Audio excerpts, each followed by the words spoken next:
Olá pessoal, eu sou Maurício Maciel e estamos aqui novamente para mais um Papo de Governança. Hoje eu estou aqui com a Silvia Pedrosa. Tudo bem, Silvia? Tudo bom? Bom dia. Bom dia.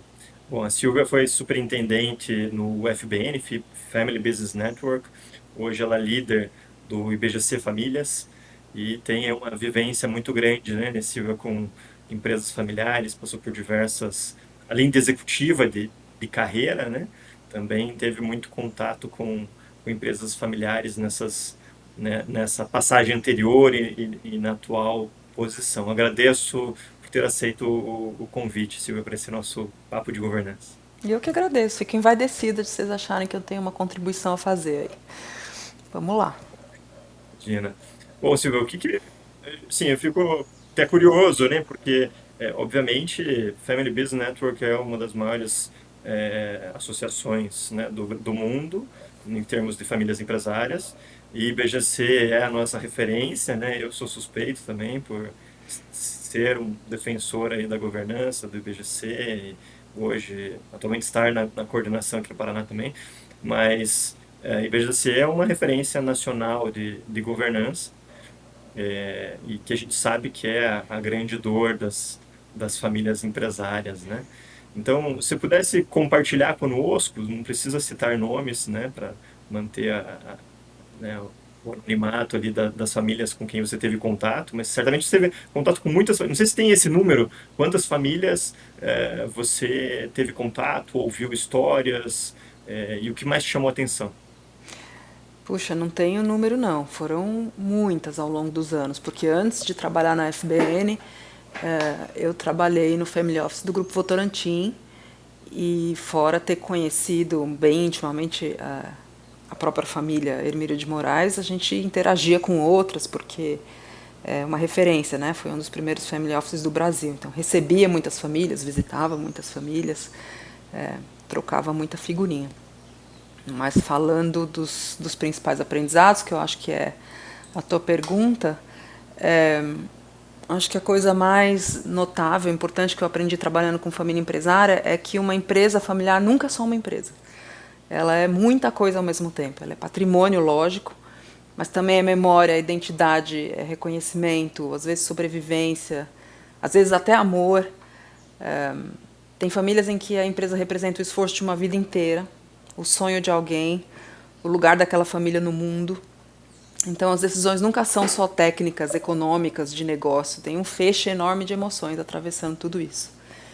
E a outra coisa que eu fui percebendo ao longo do tempo nesse ecossistema é que tem lá o modelo dos 3 círculos, né? Que não coloca nenhum círculo no centro. Mas eu, se fosse muito arrogantemente refazer esse modelo, colocaria o círculo da família no centro.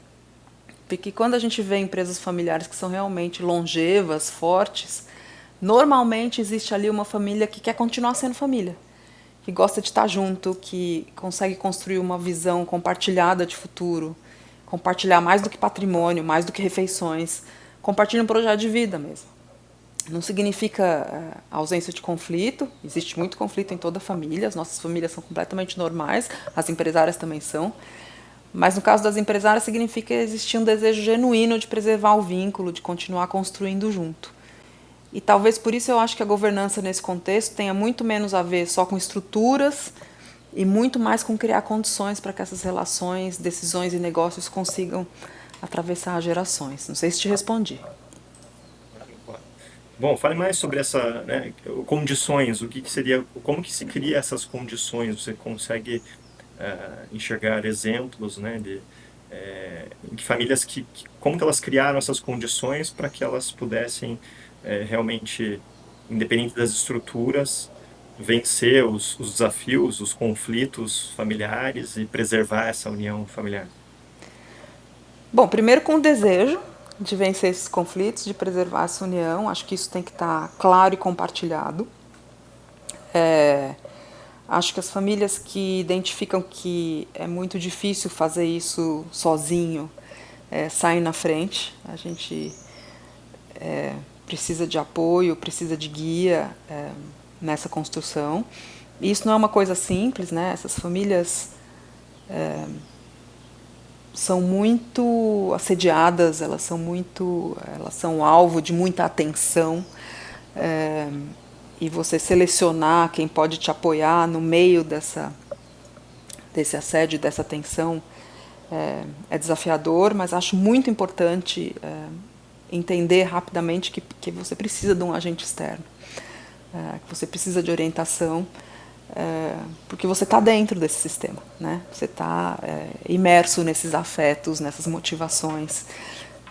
Então, acho que criar condição, no caso de uma família empresária, né, para a saúde dessas relações, passa um pouco por um processo de formalização de conversas, de construção de fóruns corretos, o que pode parecer um pouco paradoxal. Puxa vida, por que eu vou marcar reunião, construir um conselho, escrever um acordo entre mim e meu próprio irmão?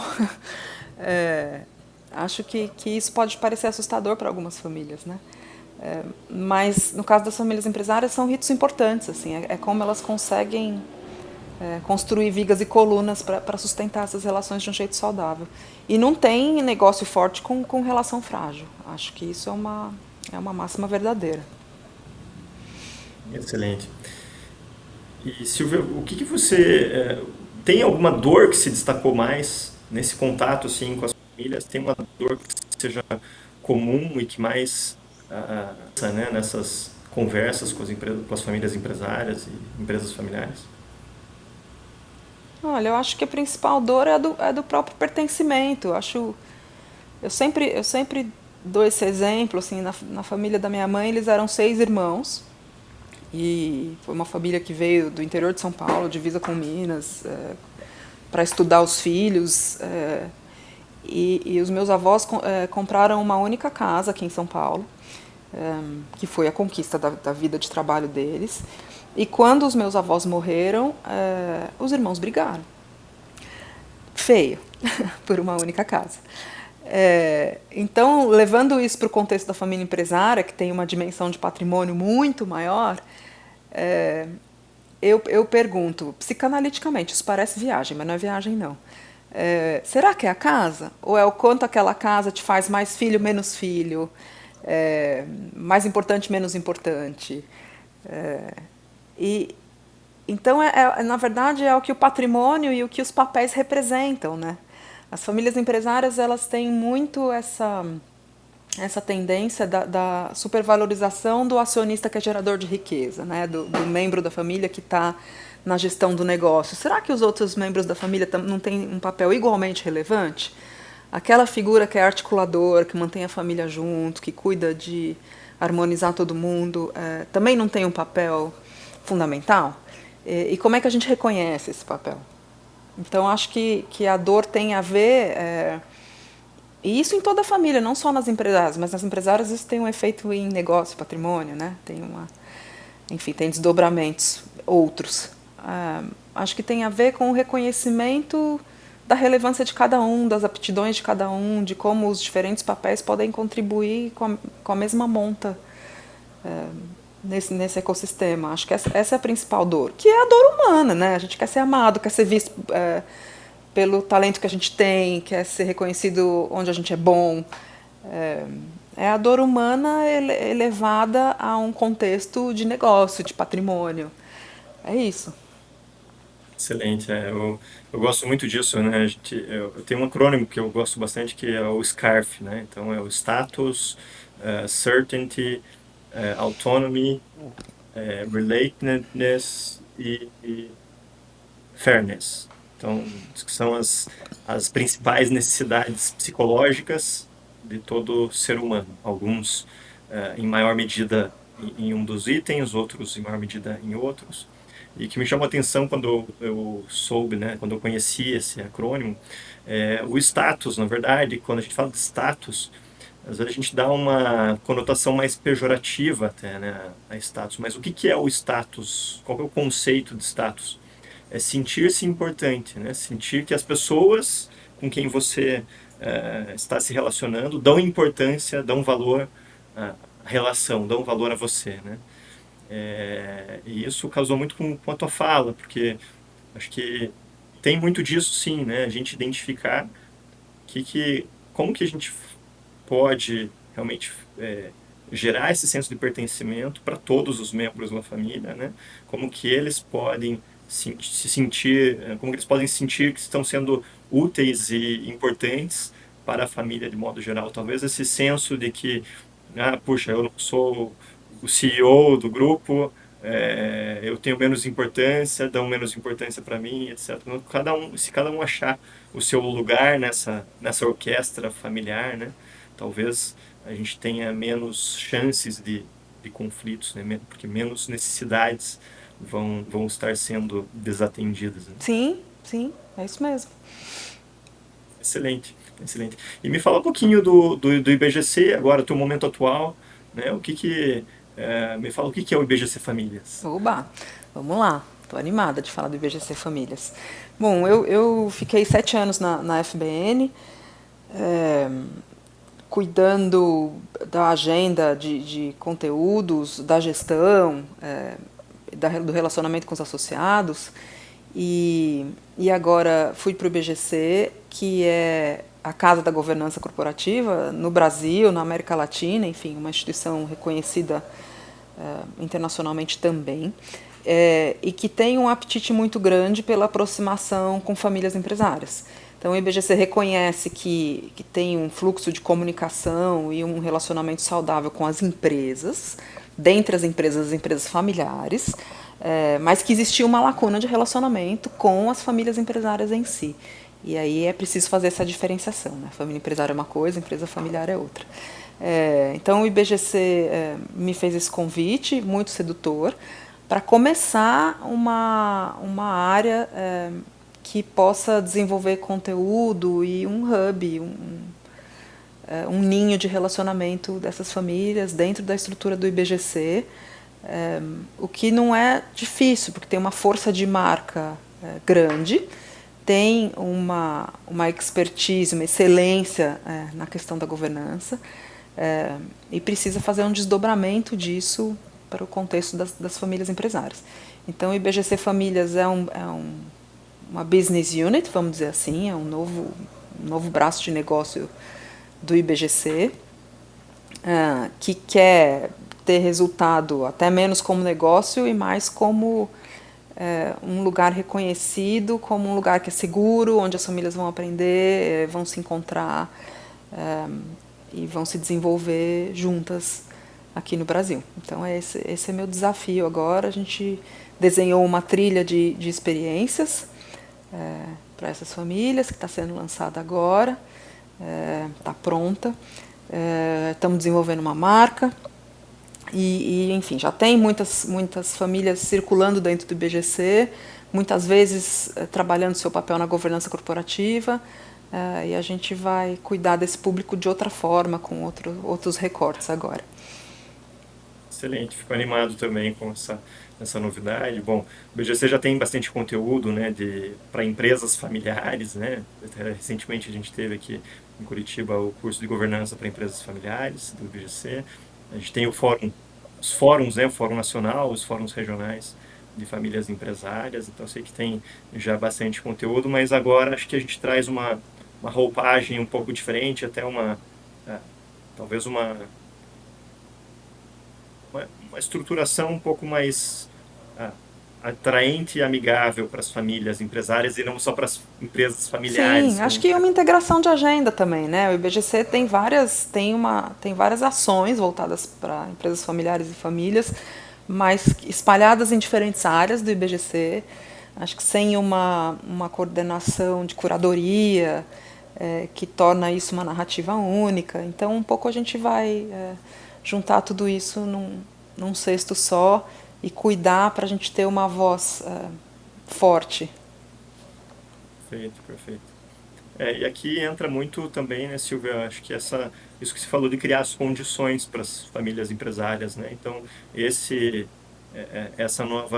iniciativa do IBGC, ela vem muito nessa linha, ela vem para agregar, dando todo um subsídio aqui para que as famílias empresárias ouçam outras famílias e até terceiros que possam ajudá-las e criar essas condições para melhorar né, essa união familiar. Sim, acho que essa consciência tem no desenho dessa trilha de experiências. Eu usei muito a ideia dos capitais da família empresária, né? Capital humano, relacional, intelectual, capital financeiro, enfim, todos os capitais que a família empresária precisa desenvolver e trabalhar para fazer parte de uma estrutura harmônica enquanto família empresária. E o primeiro desses capitais é o desenvolvimento individual, né? A consciência do seu, da sua possível contribuição, das suas aptidões, do que você pode aportar para essa família. Então, o IBGC também quer passar a olhar um pouco para isso.